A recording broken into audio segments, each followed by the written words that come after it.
Welcome back to the Uncinched podcast, where we uncinch what's really going on in the horse world. We are so excited today to welcome another guest in the saddle. This is one of our favorite segments because we get to sit down with a wide range of people from the equine space and take a look inside at their stories, wisdom, and it gives you an opportunity to learn about the multifaceted industry the horse world is. There is so much we want to ask and learn. So without further ado, let's introduce our next guest, Melody Garner-Skiba. Melody is the co-owner of Rocking Heart Ranch, a fourth-generation rancher, a mother, and a sassy wife. She is a fierce believer and advocate for women in agriculture, which is a big thing for us. We love that here on the Uncinched podcast. For those who don't know what Rocking Heart is, it's a diversified equine operation. So, welcome, Melody. We are so excited to have you join us today. Well, I'm the one excited to be surrounded by a couple of rock stars like you guys in the podcast world. So I'm super thrilled, excited to get into it and talk the dirt. Oh, so are we. Or spill the tea, I guess. Yes, spill the tea. Spill the tea. Okay, well, before we throw you into the deep end with all of the questions that we have, let's start off easy. So for our listeners who may not be familiar with you and the Rocking Heart Ranch, can you tell us a little bit about yourself and the story behind Rocking Heart Ranch? Well, I think that's a great intro question because who I am is really largely based in the ranch. So we started actually in 1905 back in Saskatchewan. And it wasn't necessarily a formal ranch at that perspective, but we always had horses. So the land that was purchased in Saskatchewan was actually purchased with war bonds from my great-grandfather Joshua. And so it was actually my grandfather and my dad who started the ranch, and it was a mixed farming operation in Saskatchewan until 1986. And we had never raised like purebred quarter horses till the 80s. We actually picked our first mare up at Agribition in 1986 is when we bought her. But horses had always been part of our world. My grandfather delivered rural mail with a team. My dad had been riding Mustangs and any kind of horse he could get his hands on. So that's really kind of where it started, was with the cattle and the horses. And then in 1986, my folks looked around Saskatchewan and they didn't see much of a future there. It was the 80s and Saskatchewan was not great. So they picked up, and we looked at every ranch, I swear, from Calgary south. And we pulled into this one, and there was water, trees, and mountains. Those were the three requirements that my dad had. And we pulled into this one, and all of us loved it except my dad. He actually wanted to be closer on Highway 22 up further. And my mom, who was a nurse, said she wasn't living in the boonies. So no offense to those who live along 22, it's beautiful. And so we took a family vote. So democracy has always been big in our ranch. All of our major decisions have been made by that. And long story short, we took a vote. He got outvoted, and we called this place home. Now, I put this in context because I was 9 and I'm voting on where we're going to operate the ranch. I love that. Mm-hmm. Yeah, I just looked at my older brother, Mark, and he really liked it. And I went, sure, because I wanted to be his favorite. Aww. So I voted with Mark. So that's where we got to. And we've been here. It'll be 40 years actually this year that we've moved. Wow. And we were a cow-calf operation with horses. And then over the years, we've evolved to be what we are today, is a breeding operation with equine tourism and a couple other little ventures. That's awesome. Wow. That's super cool. I love the war bonds history too. That's really epic. Unique to, a lot of farming industry now is starting to shrink, as we all know. Yes. And just being able to have that type of history is really, really special. My next question, so as you kind of alluded to, now Rocking Heart Ranch is a generational quarter horse breeding program. What was it like growing up surrounded in that environment?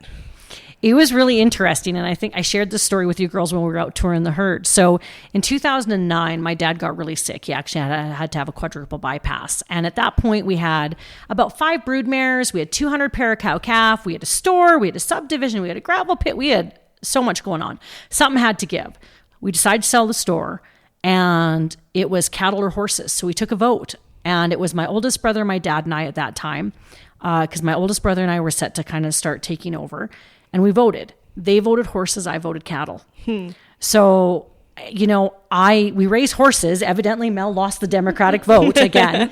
But we raised horses. And I think what was really interesting was growing up, our breeding program we never shown. Like, that's never been our thing. It was focused on that ranch horse, that horse that I could take out and I could go work with my dad, round up cow calf, right? You know, we could brand off of, I could go trail ride in the mountains.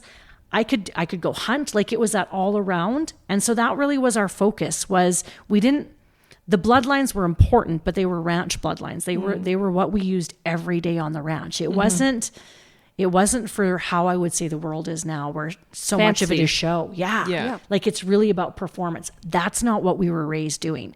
And it's funny because when I watch some of these horses now in the performance world, I'm like, wow, like that just, it's foreign to me. It's very foreign to what I grew up with. Just being able to swing a leg over a good horse that you knew was going to take you through grizzlies. If you ran into a grizzly bear, it wasn't going to leave you, right? Would round up the cattle.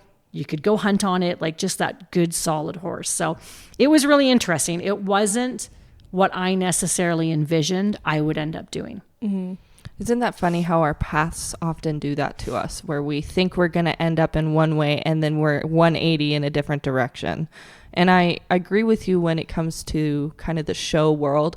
I didn't grow up with that either. I very much grew up with like ranch horses that if they were being bad, they were no longer on the ranch. You know, you had to have something that would just solidly fit, but they weren't fancy. They didn't have any specific, they didn't pee off. They didn't do any of those fancy movements. They probably didn't even know how to do like side passing even.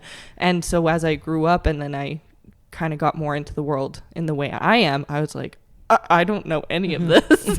I thought I knew things, but I know nothing. And so I feel that. I understand that for sure. You answered the third question, so I'm just going to skip that. What role do you play today within the ranch and the breeding program? Yeah, so that again shifted in 2017. So I spent my whole life working off the ranch and on the ranch with the business aspect in mind. So I've always been the finance, the admin, the marketing, never really the genetics, right? That was something I left to my older brother and my dad. In 2017, though, we had the Keno wildfire, burnt the ranch down. We went to rebuild. And at that point, there was a big change in the family from a succession perspective. My older brother, Mark, decided at that point that he wasn't going to be part of it. So that actually left my husband and I'll never forget. I found out that Mark was going to, move on and go do his own thing. My dad's in his late 70s. And while I have the whole business side under control, the genetics, don't get me wrong, I was aware of them and stuff like that, but I wasn't making the breeding decisions. I actually had to sit down with my husband, who married into this, who does not ride horses. He's a town boy and a farm boy. And I said, what do you think? And he's like, well, I guess we're going to learn genetics. So for now, my role, I guess, long story short, is I oversee the whole operation. Doug's the foreman. Like, he does a lot of the maintenance and he'll help me vet and does the feeding and stuff like that. But the decision making I make, and I still, though, rely on my mom and dad to run ideas by. They're still an advisor.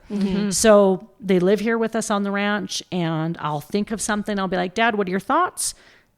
We disagree a lot, and I do it my way, but I could at least have a sounding board that it's I've been really fortunate to have them as advisors along the way while we've made this transition. But Doug would say I'm your chief cook and bottle washer here at the ranch. I love that. And I love how the vibe that I'm getting is it's very family oriented, and there's no one who is the head honcho. You do everything kind of collaboratively and as a family, which I think is really, really special. And you can feel that as you tour through the horses, that is felt. And I think that's a really, really special thing that you have going on here.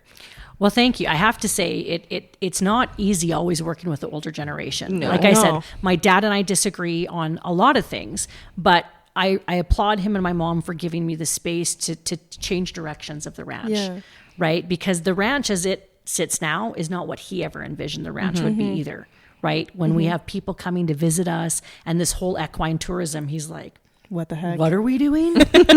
Who's coming to the ranch? So I don't know. They're just coming. Right? So it is. And I think it's important as the younger generation, and it's hard, is to honor the older generation. Absolutely. They're who got us here. Absolutely. It's about respect. 100% it's about respect. On both ends. Like, you have to respect that the world is changing, but you also have to respect what they've been through and how they've gained their insights to this point. You can have it on both sides. Absolutely. Yeah. Wow. Such a good answer. Well, we kind of talked about, getting your toes dipped in here. Yes. Now let's talk about that breeding philosophy, since we've kind of stepped into that a little bit. So my main question right now is, what is the bloodlines that you are trying to use in your programming? Yeah, so our focus hasn't really changed a lot from the type of horses that we raised when we ran a cow-calf operation. We've got your Blue Valentine, your Hancock. So those are your ranch horses. And I know for all of you out there that are listening, they're like, oh, they raise Hancocks. Those must be bronchi. If I had $1 for every time somebody told me that, let me tell you, I'd own about 500 head of horses. And that is probably like when you guys talk about your confessions, maybe that pet peeve that I will defend with my honor. It is that one.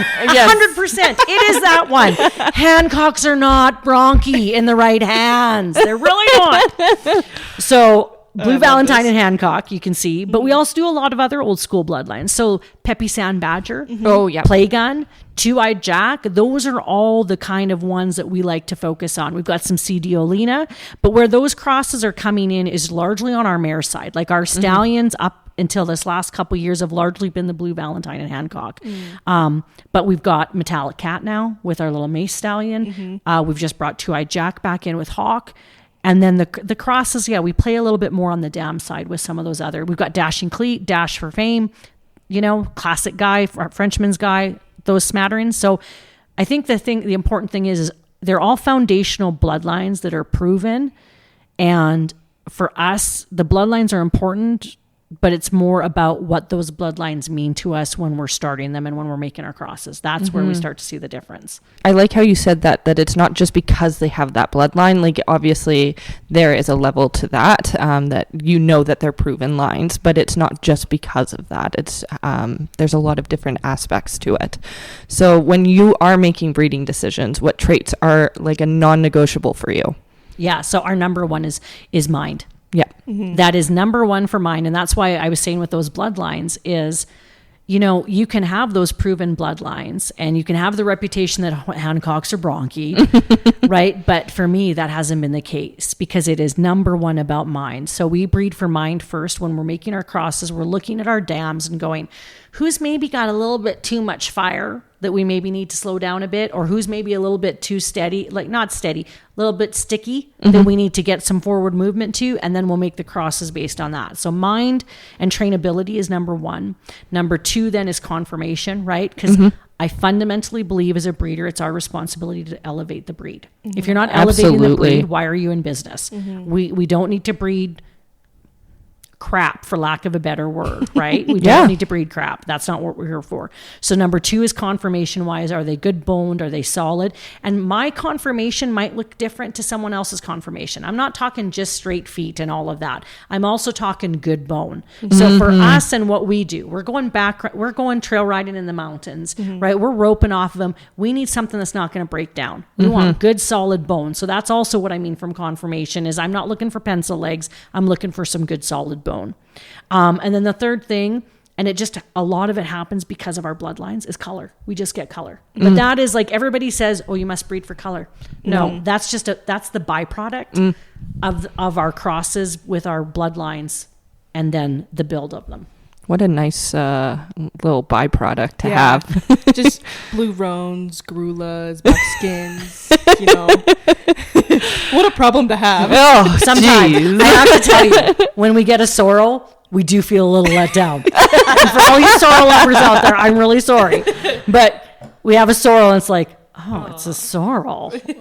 That's not like the usual ones. But then you could turn it around and saying, hey, this is not like the usual one. So they're the odd one out. They are. And so they're special. That is true. There you go. Turn it around. I love it. I love how you've reframed that.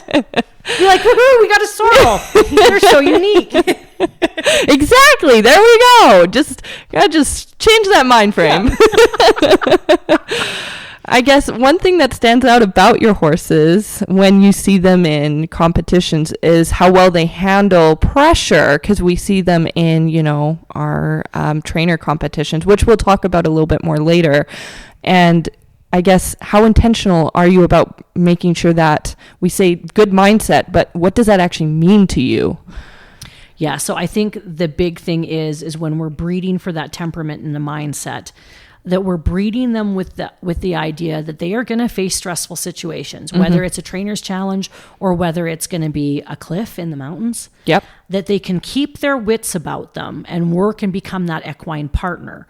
So we're very intentional, not just in our breeding, but even in their training starting as a weanling, in how we expose them to different things to help them learn to be comfortable with that pressure, adapt to that pressure, and then build on it without blowing their minds. So it's a very strategic, and I really appreciate this question because so many people think that we just load up random horses and bring them to the trainers' challenges and go, well, that's going to be what it's going to be.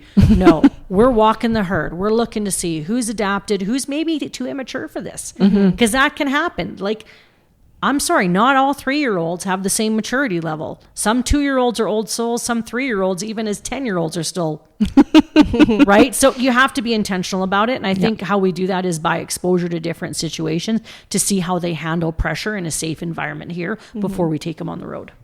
Oh, I love that answer. Yeah. And you can see it. You can see it. Just walking out in the herd. Yeah, the way they interact with people. And how you keep track of all of them. You're like, oh yeah, this one's going to be going in there. This one's chill. You'd like this one. This one has the right vibe. You're so good at just reading their temperament just by observing them. I just think it's insane. So let's go into breeding season. Let's talk about what that looks like for you. It's spring. There's snow here, but it is spring, and breeding season and foaling season is around the corner. How many foals do you typically raise in a year? Yeah, so we'll average between 25 to 30 right now. Wow. So we're a small breeder. Like when you compare us to like the Americans, they're like, oh girl. And you get the pat on the head. I'm like, yeah, I know, we're small potatoes. You know, so 25 to 30 in a perfect world, because we always have 2 or 3 open. Okay. Yeah. Cool. And what does the breeding and foaling season look like here on the ranch? Yeah, so we typically start breeding.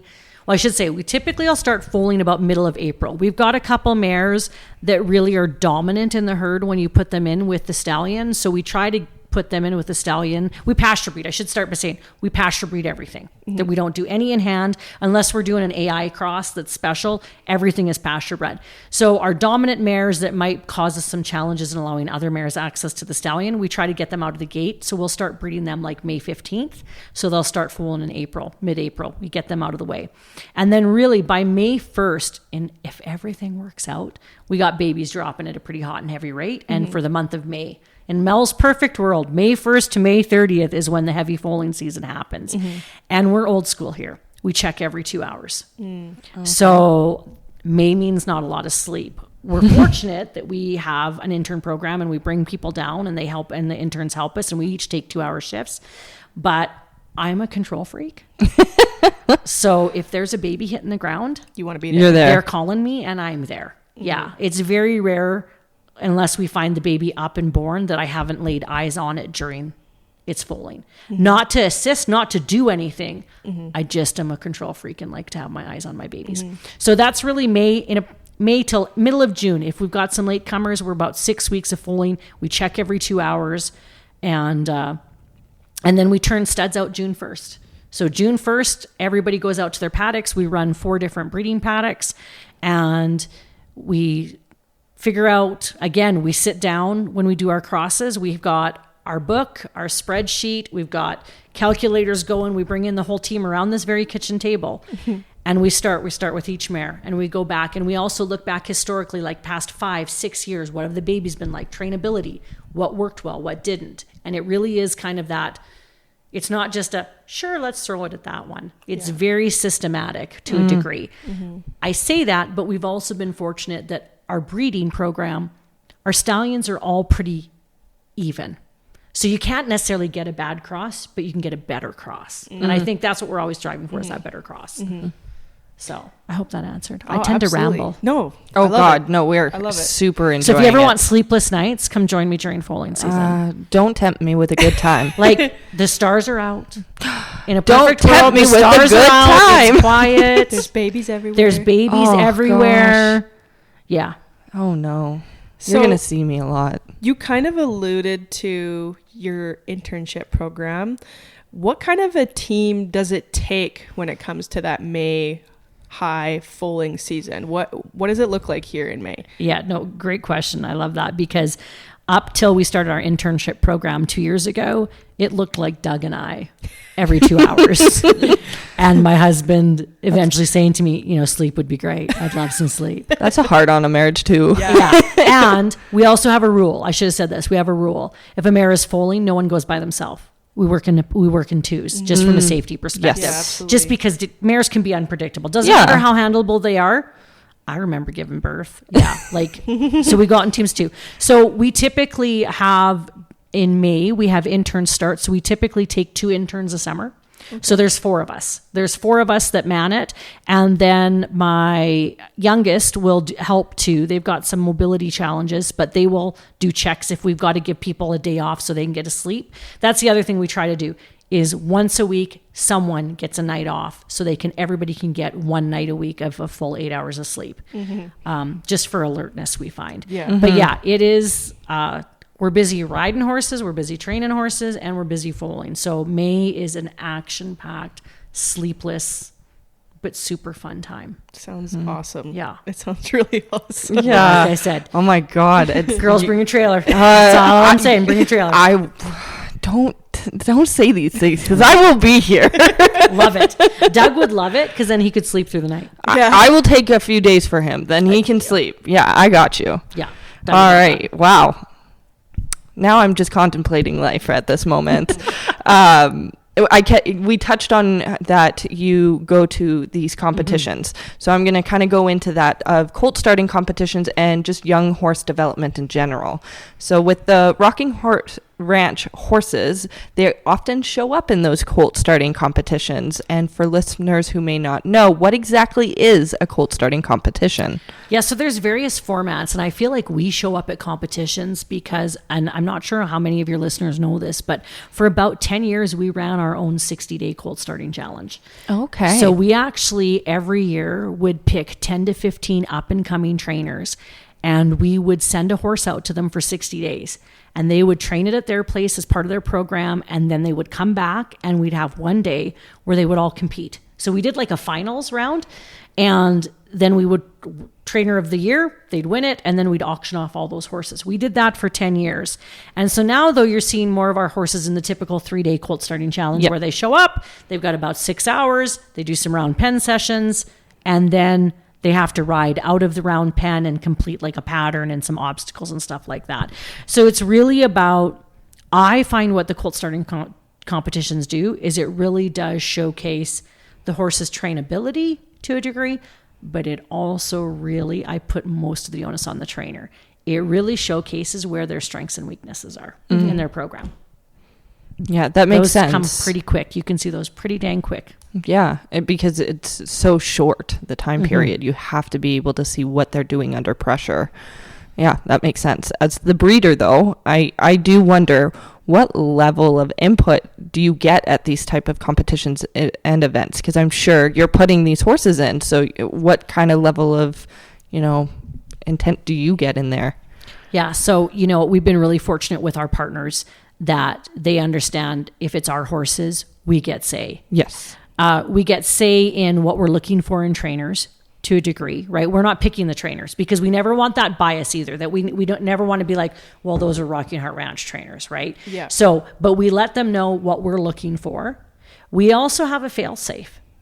I can stop that competition as the breeder anytime I want. I didn't know that. Yeah, so we've instituted that here in the last, I'm going to say probably 3 or 4 years, where before it was always up to like the judges, the organizer. And Doug and I spent a lot of time chatting and went, you know what? We know our horses. We know when they are maybe being pushed too much or if I'm not liking what I'm seeing. So we actually have the ability through the judges, I can at any time go up and say, we're done, shut her down. I'm not liking this. And I actually would never subject's not the right word, because that sounds like I'm punishing the horses, and we're not punishing the horses. It's a great opportunity for the horses to also gain confidence, but I would never put our horses into a competition if I didn't have that ability to say, no, we're done. We're shutting her down for the day. Not saying for all of it, but to say, no, we need to take a break. Yeah, we need to reevaluate. Yeah, we need to reevaluate. Exactly. Yeah. And so are you uninhibited with that when you just say, hey, this is where I'm done? It's just immediate, or does it have to be a discussion first? No, we have the ability at any time with our partners to say we're done. Okay. And now, in fairness, I should be able to justify why I want to say of we're course. done, right? Yeah. So I will always give a reason, and I say I will always give we haven't had to do it yet, right? In the sense that, yes, we've had conversations, our young guns, I'll be honest, we had a conversation with a trainer last year where what we were seeing was the trainer and the horse were just not connecting. Like it wasn't going well. So we sat down with the trainer and said, this is what we're seeing. What are you seeing?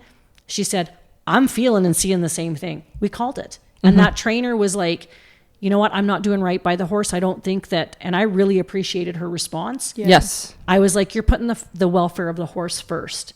And that horse actually went on to win second with another trainer. It was just a mindset shift between the trainer, just right? And you touch. know this. Yeah, Totally. A different touch that just resonated better with that horse. And it's like us, like people, we have different chemistry. You know, you and your best friend, you know, you blend and then you go and meet somebody else and they can be a completely excellent person with great talent. But if you don't blend, you don't have the chemistry, And I love knowing, and I didn't know that about those colt starting competitions, that you have that say. And I think that's very honorable and respectable about the organizers of the competition.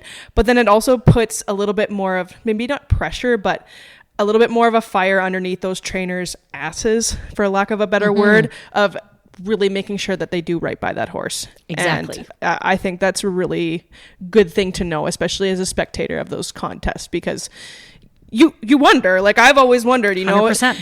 You watch various different ones and it's a high stress environment, and yeah, you always want to do right by your horses. So I feel good knowing that as a owner of all these horses, you do have that final say, and you can pull that, I guess, red card or orange card, whatever exactly. soccer reference. Right? I love it. Well, I'm sure that also as a trainer, you appreciate that, because you know how long it can take sometimes and all of the different challenges that you are overcoming in those moments. And it's hard to do it in that short of time frame. So I'm sure you've had those conversations amongst yourself watching this, like how much is too much? Yeah. And that kind of, I guess, leads into my next question, is that these are intense environments. Nobody can say that they aren't. It's just a lot that they may not be expecting. What makes you feel confident sending your horses into those situations? Obviously being able to have that red card moment if you needed to, but is there anything else that helps, that's maybe before, during, or after, to help with that intensity? Yeah, and this is a question that we've put a lot of time and thought into, and it continues to evolve. Like every year we're doing something, we're tweaking something to help those horses really have success. So I think one of the biggest thing I'll say right from the get-go is our weanling challenge at baby stage. Those horses are set out in pairs, right? So they're sent off the ranch. They're working with young trainers, or not just young trainers, but they're working with trainers. They come back into a show environment where they are shown, right? There's a crowd. So they're getting accustomed and socialized to people at a young age. The second thing I think we do is our horses are not wild. And I'll never forget. Sorry, I'm going to go down a rabbit hole here, but I'll never forget. We love rabbit holes. Our first year at Horse Expo, there's like these two old guys. They've been at all of these competitions for years. And they came up to me after day one, mad as hell. Oh, no. You brought broke horses.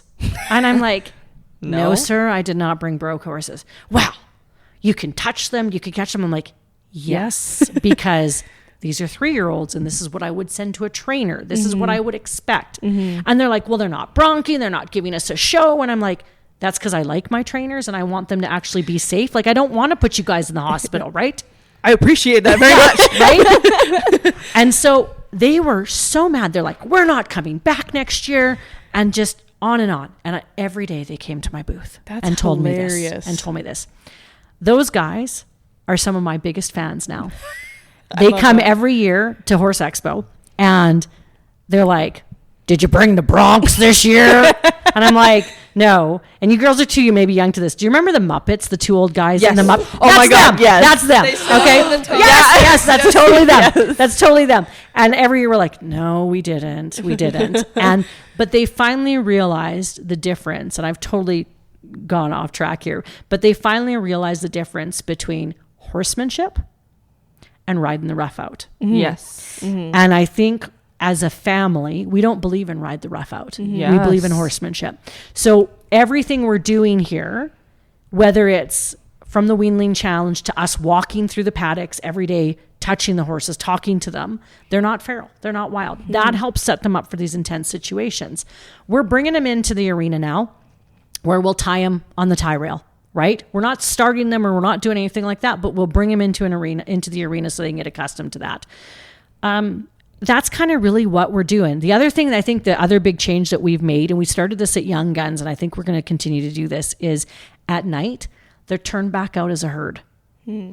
So instead of them being stalled, or at least there's a portion of time where they can come back to the herd, because all of these horses, as you ladies saw, they're in a herd. Mm-hmm. Yep. So to all of a sudden take them out of the herd and put them in a 10 by 10 stall where they can nicker to one another, but they can't see them, that just adds more stress. Yeah. And how are they supposed to regulate and like process everything that they're going through in that intense 3 days? So that's for us. The other thing is making sure they've got that time to go back to the herd and just breathe. Whether it's an hour or 2 hours, they can still, like you said, they can process and they can decompress. They can talk to each other about it. So I think it's a combination of all of those things, and it's not perfect. Like I said, we're tweaking every time, but it's really about, I would say, if I had to pick one thing, it's about us handling them and socializing them from an early age. Yeah. You're intentional about it all. Very much so. I love that. And they come in like when you talk about, you go to a colt starting competition and you expect it to be a rodeo, you expect it to be a show, but watching your horses over the last couple of years, I'm always just flabbergasted at how well they handle everything. And it makes sense now listening, because you have done a great job exposing those horses from a young age. You know, just because they're a baby or a weanling, you can't ride them, doesn't mean that they shouldn't learn, you know, how to stand like a good citizen, how to pick up their feet, how to do all of those things. So I think you're doing really right by your horses by setting them up for success. And then you can tell that you go into a colt starting competition, your average colt is going to come unglued. Yes. And ours still might too, right? Yeah. But it's their ability, like you said, I love your word of regulate, right? It's their ability to come back down and go, okay, this human is not scary. This human is actually a source of comfort for me, not the scary thing that I need to avoid. That's really what we want to do. Yeah. We don't want to be the boogeyman, right? We want to be their partner. And I also appreciate your comment about saying that you aren't trying to kill the trainers, because there's so many times where people seem to think that trainers are invincible and their bodies aren't going to get hurt the way you will. And that's why they send their horse there, because it's dangerous being in. That's not fair to the trainer either. Nope. So obviously you do what you can. And as a breeder, I think you're doing it all the steps right about making sure that you're setting up your trainer for success and to want to work with you too. Because as a trainer, I'm sure, Taya, you know, you can say, I don't want this horse because it's too much. You get hurt, that's your livelihood Exactly. Gone. Yep. And, you know, the responsibility that I don't think enough people carry when you do send your horse to somebody. It's like, we're not miracle makers. Like, yeah, we're good at what we do, but that doesn't mean that I want to ride 7 horses who all want to buck me off. Yeah. Having one that's desensitized, comfortable with people, who can regulate, who has all of those, it makes your money go farther, and it allows a trainer to do their job and take your horse way farther when they're there. But if you don't do your due diligence as an owner, as a breeder, then, you know, I'm going to have to spend the first 30 days teaching them to tie, teaching them to halter, teaching them to trailer, when, you know, you're doing right by your horses by doing that here and getting the most value out of your time and out of your trainer when you send your horses to them. And I think that's really evident in how well your horses have done in those colt starting competitions. So, well, thank you. I love that. I do want to pick up something you said, though, and I think this is something that I'm hoping your listeners will pay heed to from someone who's been doing this a while, is our money goes further with the trainer when we send them something that you can pick up feet, you can halter. And that is one of the common things we get from our people that buy our horses is they can't believe our horse is at 60 days where they are compared to another horse at 60 days. And it's because you didn't have to spend the first 30 days putting a halter on it and getting it to that point, right? So we're able to bring our horses and expose them quicker to things because of that. And people don't realize that. Like, why would I pay all of this money for you to do this halter breaking that should have been done? And farriers, I don't want to kill my farriers or my body workers either. Like, to me, our business only is successful if the next generation, which includes the trainers, the body, everything like you girls do, if you guys are successful. If we make it so that, you don't want to do your work anymore, I'm not going to have a ranch. I'm not going to be able to do what I want to do. So let's all work together and make it work seamlessly and with as little difficulty or degree of injury as possible. Yes. Absolutely. So with the colt starting competition, I mean, you said that you don't really get any control over who is in the competition. So your horses are being placed in hands of trainers who you may not know personally or have even ever heard of, which to me, it sounds terrifying. How do you navigate that level of trust, or, is that a hard thing in general to navigate? Oh, it is 100% a hard thing to navigate. So typically once the trainers are announced, I am doing a little bit of background. Yeah, absolutely. I'm doing some background to see, okay, what's going to resonate well, what's not going to resonate well. And, when the horses are in the round pen, the trainers are seeing what they're seeing. They get to pick, right?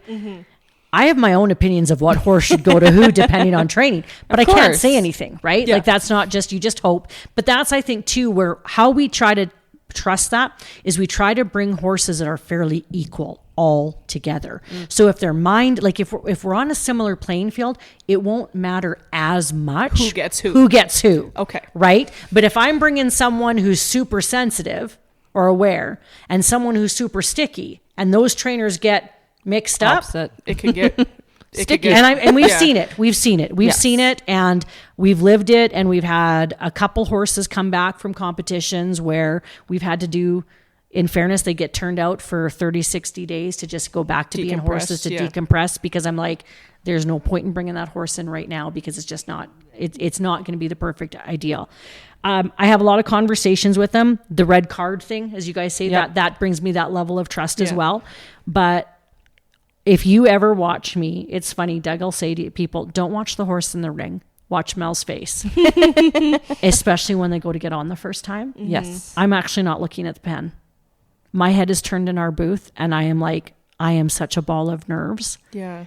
Because I believe and I trust our horses. But if there's one where I'm like, I'm not so sure about this match, I am very anxious. Oh, I am fair. super anxious. Yeah, I am stressed. As you should be. This is babies. your livelihood. These are your babies. This is our legacy. You put right? your family legacy that goes deep into generations. I would be shitting my pants. Yes, there are times where I'm like, oh. Okay. And also, if that matchup maybe isn't the right one, which we've talked about, it may come across to the layman eye, if you will, like that your horse wasn't right. Yes. When it actually in reality is just the way the personalities mesh or the style.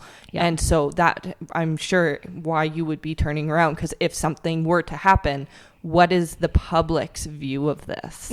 Oh, so fair. Yeah. We had a horse a couple years ago and there was an older gentleman in the Trainers Challenge, and all I could say was, please don't buck him off. Please don't buck him off, because if you break that legend, that's all we're going to be known for is the ranch whose horse broke that legend. Oh my gosh. That would be a lot of pressure. Yeah. He stuck it. She bucked. He stuck it. And then everything was good, but I was like, oh, goodness. Yeah. I took some deep breaths there. Big breaths. No kidding. Big breaths. Meditate. Yes. I think the other thing, though, too, with the level of trust with trainers is we may not have say in who the competition picks, but we give some pretty big guidelines. And I'll be fair. I've got some that are non-negotiables. I've got a list of trainers that I've given to the competition saying, if you bring one of them in, you're not getting our horses. And that's they nice to know respect that. too. Yeah. Oh yeah. No, I've got my blacklist. It sounds horrible, but these are people that I just do not believe necessarily in their training philosophy. It doesn't resonate well with our horses. Yeah. Yeah, it won't work with the horse and program you have. Exactly. So then those are my non-negotiables. If you bring them, we're not supplying horses. And I don't think that's something you should feel bad about. No. At all. And if you're listening to this too, there is nothing wrong with, I mean, just because someone's philosophy works for them, that does not mean that you have to be okay with it. Or if everybody else believes in somebody's philosophy, if there's something that makes your gut and just does not blend with your vibe, your vision, your ideas, your morals. I think morals is a really or values. 100%. There is nothing wrong with respectfully just not giving your business to people, because at the end of the day, that horse's future is dependent on who touches them. And that starts from the ground up. That's very fair. Yeah, I think that's a good one to point out. Okay, so I'm excited to hear your answer to this one. If you could personally design a colt starting competition based on your experience, what would you judge it on? What would the criteria be? How would it look in your eyes? So when you sent me these questions, I was like, oh, this is a tough one. It's a tough one because I loved our 60-day challenge. Yes. Our 60-day challenge to me was the perfect challenge because it gave the trainers the ability to go home, work their program without eyeballs on them. Yeah. Right. And it really was truly about the horsemanship and the connection. So I would say if I could judge it on horsemanship and connection, that would be perfect. Like that would be my best case scenario. And when I say horsemanship and connection, I'm going to delve a little bit deeper into that.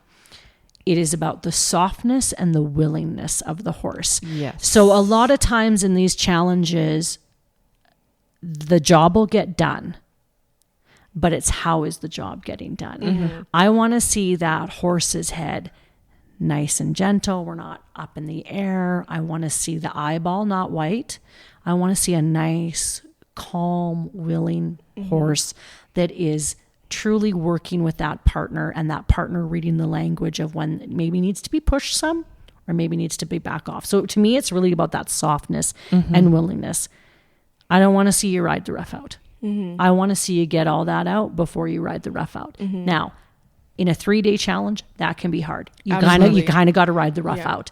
But it's how do you ride the rough out? And I think that's a fundamental difference too. Yes. That if your horse is constantly being rough, go back to the ground. Spend a little bit more time, find those holes on the ground, and then get back on, understanding that there's a bit of a time crunch. So yeah, for me, in a perfect world, I'd love to go back to 60 days. It just was a lot of maintenance and management.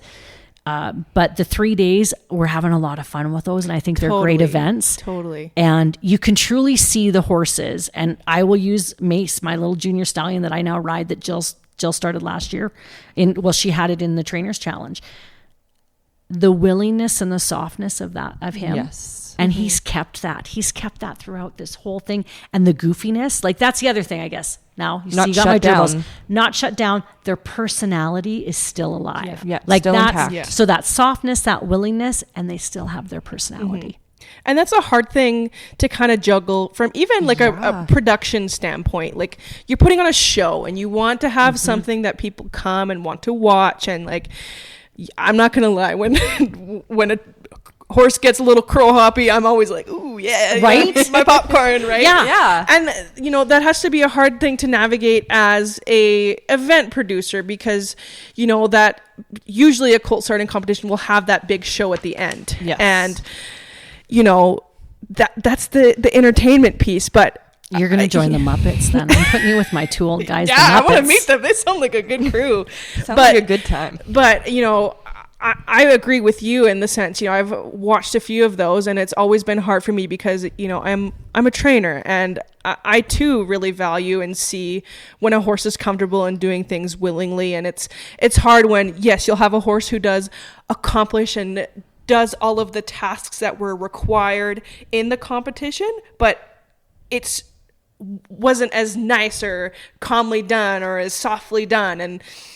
But I think too, people who are watching, they know that, and the average eye can see that. And I think, people who win or maybe do a little bit better in the competition, I think still for trainers, it's just such a good, I guess, scope into their philosophy and how they accomplish things. And regardless of who wins, at the end of the day, you're going to see someone who you really resonate with. Yeah, you're showcasing that trainer, not just the horse. Exactly. And for me, most of the time, who wins isn't necessarily who I'm drawn to. Yep. Which I think is cool, because it's all depending on what horse you get, how much they're exposed to, how they handle the environment. And, someone could get that horse along, and in that context, they have done really, really well. They just may have not won the competition. Yes. So I think I would agree with you. If there was anything to change, it would just be harder to fundamentally judge and put on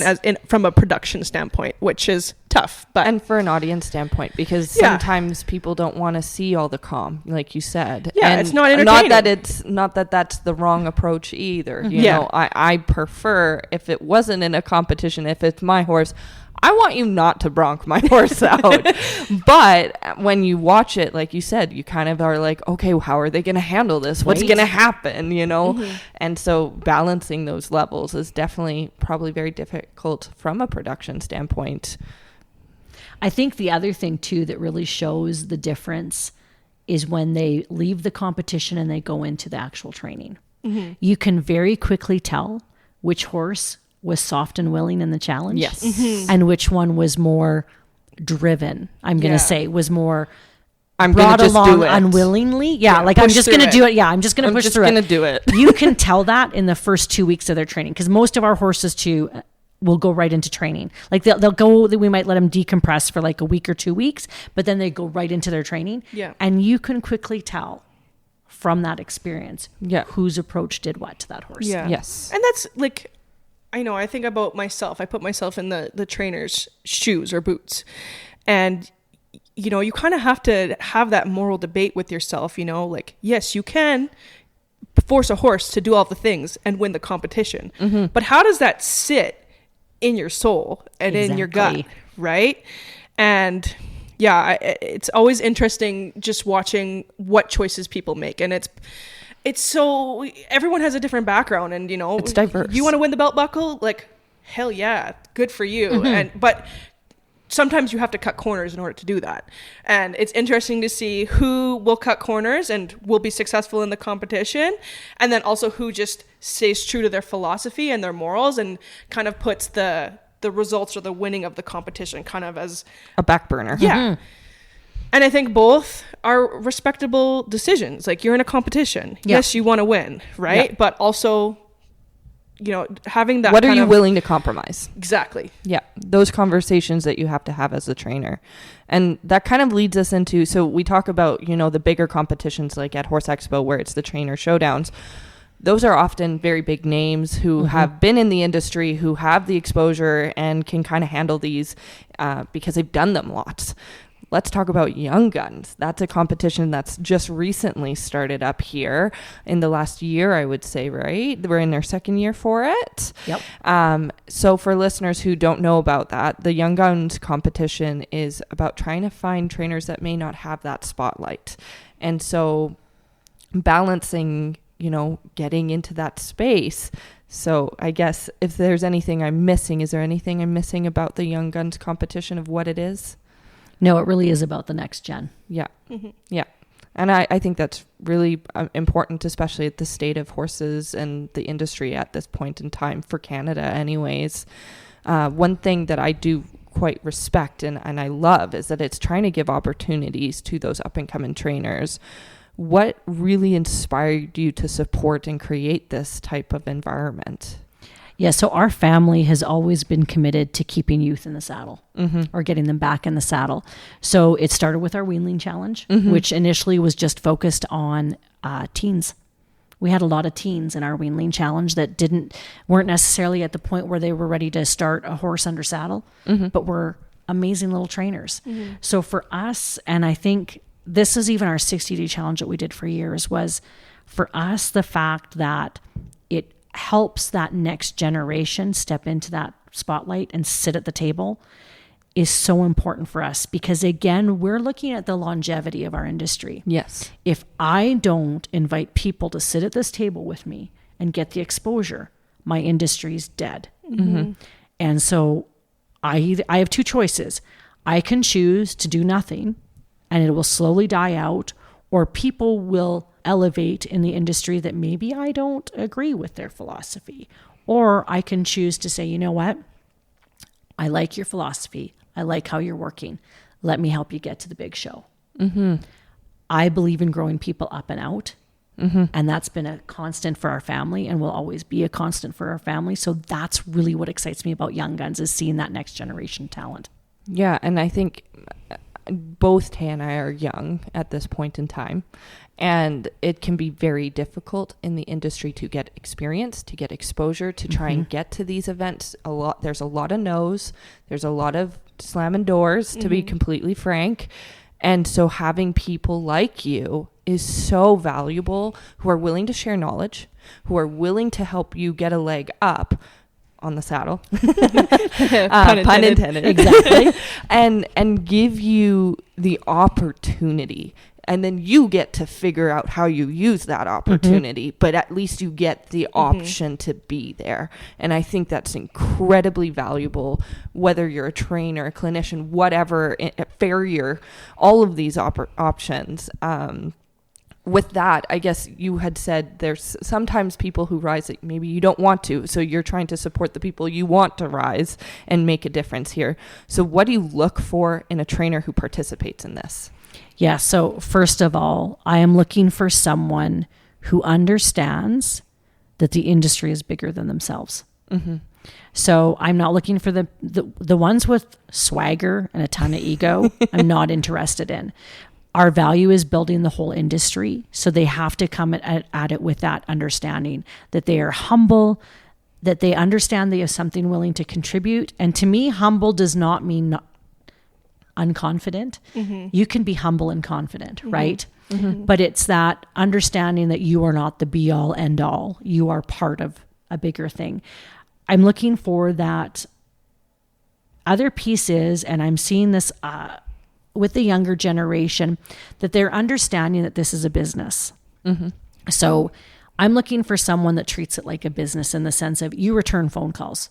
You meet deadlines, because there's nothing. Part of the reason why we quit the 60-day challenge is I was tired of running after people saying, I need your bio. I need this. Like, it's like, if you say you're going to do something, you do it. I don't want to be your mom. I got kids. This is your timeline. Right? Go. Like, I am not meant to be your mom. You're a business owner. So step up. Yes. If we're going to give you that. So for business, from the horse side, I am looking for that, much like what you asked, how I would judge a cat. I'm looking for that softness, that willingness, right? That not, we're going to force them to do it. They're going to work with us and we're going to make it happen. And, you know, Young Guns, a lot of people think, oh, it's got to just be for people like under 30. No, we could have someone in their 50s that's been doing this for a long time, but they've never had the opportunity to step up. They can apply. Like it's not just about that, but we're looking for those people that truly understand that this is about horsemanship. It's also a business, so treat it like a business, right? And that you are going to understand that also, if I'm helping you sit at the table, you guarantee I'm going to be asking you in 5 years, who have you helped sit at the table? Like it's got to be a rainfall effect or a waterfall effect. It can't just be a one and done. Yeah, you can't get a leg up and not give, and then take the ladder away from everyone else. 100%. Yeah. And that's such a hard thing about the horse industry. And so much of it is about, who you know and what your name is. And it's so hard as a young trainer to come up because you don't have that trust. You don't have that reputation. And so many people will steer clear of you. And I think it speaks volumes about who you are and who your family is as a whole, that you are giving that first leg up and that first level of trust to those people, because that could be the tipping point and blossoming point of their business. And so many people don't get that opportunity. And I think it is absolutely incredible that you're doing this for the next generation of horse people, because we're small. Yeah. We're small and it's cutthroat out there. And there's not a whole lot of opportunities for people to work with really nice horses or to get a leg into the industry. So I think that's really confidence in themselves for this business. That's the other thing. It comes back to the word borrowed trust. You supply people with borrowed trust because you are basically advocating on their behalf, and people trust you and your reputation. 100%. So they go, okay, well, if I trust her, then I'll go here. So it's a borrowed trust collaboration and system, I guess. And I think anyone who's looking to get a leg up in this kind of industry, who maybe might reach out to you after this or anything like that, one thing I want to say to listeners, if you're going to be asking for borrowed trust from any mentor, regardless if it's you, me, Taya, somebody else way out there, if you're asking them to put their neck on the line for you and borrow their audience's trust, you need to put your ass in that seat and make sure that you work your ass off. Like, you cannot use it as a way of just basically willy-nilly, because you are also borrowing their reputation, their audience, their values. So you need to show up and show out. It's something that's really important, and I say it a lot. Like, if someone's putting their faith into me, I need to show them why.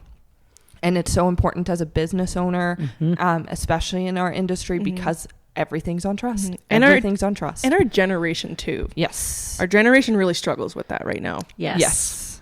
Yes. And but I am so glad, Britton, you brought that up, because you're exactly right. If I'm sticking my neck on the line and it's my reputation and you do me wrong, we're done. Yep. Like, and not only done, I will annihilate, because I worked too damn hard to being a woman in this industry and getting to this point to have someone not take that seriously. So you are 100% right. Yeah. Yes. I really appreciate you bringing that up. Yeah. I guess we kind of touched on this, but like, what we expect the trainers to gain from this experience is to be malleable, to be present with that horse, as well as the people around, and business sense.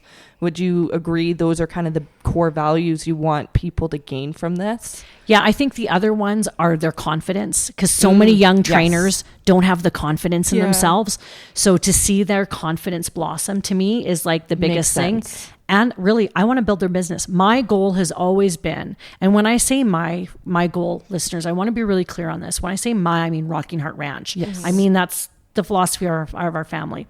My goal has always been to fill their schedules, right? So that Love that. So the young trainer like you that's starting out, or you've been doing this for a while, but you then have the ability to say no to those shitty horses that are going to kill you.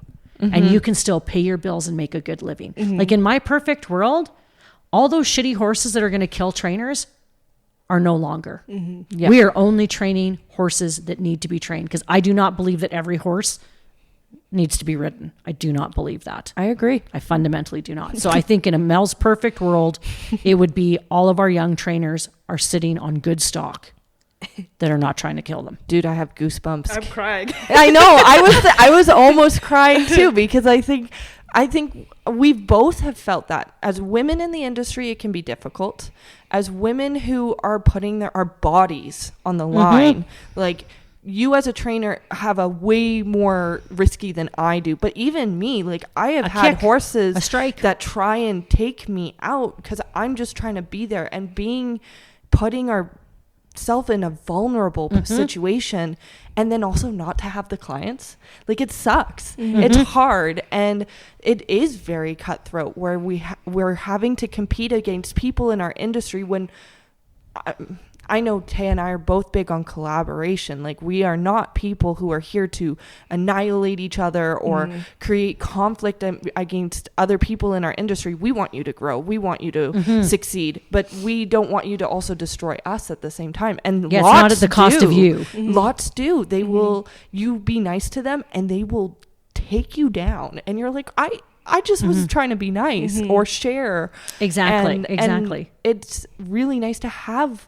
people like yourself and like Rocking Heart who have that true drive to actually be like, I want your success. And there's not a lot of people who do, and it's really appreciated. And I think that's why both Tay and I feel very touched by that sentiment. I don't want to speak for you, but yeah, I'm gonna cry. Well, it saddens me that this is the rare versus the norm. Exactly. yeah, Especially because I can guarantee you, all of those that have come before us, a lot of them, and your listeners, some of your listeners might not like, listen, you might want to edit this out, but the Stale Pale Male Club, get the hell out of our way. Yeah. You've had your chance. You did not bring people up to the table as much as you should. Some of you, I'm not saying all of you, Yeah. but there's a good portion that have not opened the door. Well, if you've opened it, now we're going to kick it down. Yeah. Because it's the only way we're going to do this. Because collaboration, what you girls are doing and how we collaborate is the future of this industry. It's very simple. This is no longer it's just a me industry. This industry only succeeds if we all succeed. absolutely. And like that's even for trainers, like I've spent a lot of time having people compete with me or say negative things out of their ego and out of jealousy. And I have always been a big believer in, I don't have all of the answers, and I'm never going to have all of the answers. Yeah. Right. But I want to have a community of people and know all these Exactly. people where, okay, if I get this horse, and like we talked about earlier, if we aren't butting heads and not blending, like, who do I go to? I'm not going to try and beat this horse to the ground so that Exactly. I'm going to be like, okay, I think this horse needs a different kind of touch. I'm going to call up my buddy Exactly. and refer this horse to that person. And there is nothing wrong with that at all. And it's, especially as a trainer, you have people have this expectation that you're a miracle worker, that you have to have all the answers, that you can work with every yes. single horse, and that's just not the reality. Do you get along with every single person that you meet? No, I don't No. want to get along with every single person Exactly. that I meet, right? If you're a people pleaser, you're fake.